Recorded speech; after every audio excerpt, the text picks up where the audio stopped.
So hi guys welcome back to Siddiq by Alwar. So வழக்கமாக நான் electric video தான் போடுவேன். ஸோ இன்றைக்கி நான் கப்பி குட்டீஸ் வளர்த்துருந்தேன். அது கொஞ்சம் பெருசாகிடுச்சின்னு சொல்லி நான் மேலே மாடி மேலே டப் மேலே வச்சு வளர்க்கலாம் சொல்லி மேலே எடுத்துகிட்டு போய் வச்சுட்டு அதுக்கு மோட்ரு போட்டால் அது என்னடானா தண்ணி சும்மா வேறு லெவல் ஸ்பீடாக வருது. ஸோ அதுக்கு என்னடா பண்ணுறதுன்னு சொல்லிட்டு கடைக்கு போய் நான் கொஞ்சம் பொருள் எல்லாம் வாங்கிட்டு வந்து அதுக்கப்புறமா அந்த தண்ணி ஸ்லோவாக வர மாதிரி பண்ணிட்டேன். ஸோ இப்போ என்னன்னா இதுக்கு நம்ம ஹேர் ஸ்டோனும் வைக்கலாம். ஸோ அது நம்மளுக்கு தேவையில்லை. அது ஃபில்டரும் பண்ணாது. ஸோ அதுக்கு நான் என்ன பண்ணேன்னா கடைக்கு போய் இந்த மாதிரி 3 எல்போ அப்புறமா 1 அடி பைப் 1 அடி ஓஸ் வாங்கிட்டு இந்த மோட்டரில் ஃபிட் பண்ண போகிறேன். ஸோ எப்படி ஃபிட் பண்ண போகிறேன் என்ன ஏதுன்னு சொல்லிட்டு வீடியோவில் அப்படியே வாங்க கண்டினியூ பண்ணுங்கள். நான் உங்களுக்கு காமிக்கிறேன். ஸோ முதல்ல என்ன பண்ணணும், நம்ம ஓஸ் 1.5 இன்ச் கட் பண்ணிக்கலாம். அப்புறமா பைப் 1.5 இன்ச் கட் பண்ணிக்கிட்டேன். ஸோ எதுக்கு இந்த 1.5 இன்ச்னால் இந்த தண்ணி வருது இல்லையா, ஸோ அந்த இடத்துல இந்த ஓஸ் வச்சு ஏற்றிடலாம். ஸோ இந்த ஓஸ் நல்லா டைட்டாகவே போகும், ஏன்னா 1/2 இன்ச் சைஸு.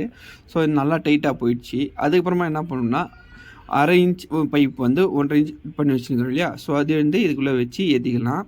ஸோ இதுக்குள்ளே நல்லா டைட்டாக போகும். ஸோ நீங்கள் கொஞ்சம் டைட்டாக கஷ்டப்பட்டு ஏற்றிட்டிங்கன்னா நல்லா ஸ்ட்ராங்காக நின்றுடும்.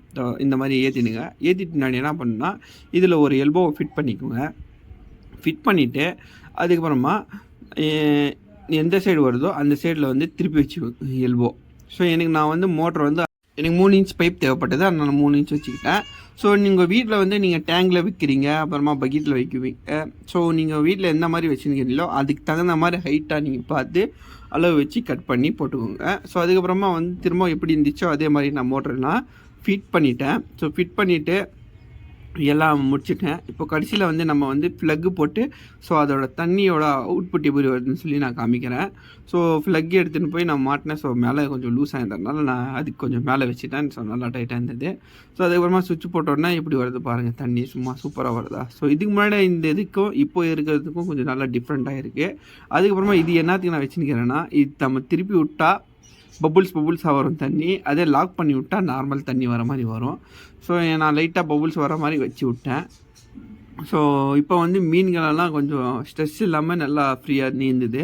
ஸோ இந்த எல்போ வாங்கிட்டு தண்ணி ரொம்ப ஃபாஸ்ட்டாக வரும், வெளியில் போய் உந்துன்னு நினச்சி வாங்கிட்டு வந்தேன். அது என்னடானா கொஞ்சம் மெதுவாக வந்துச்சு.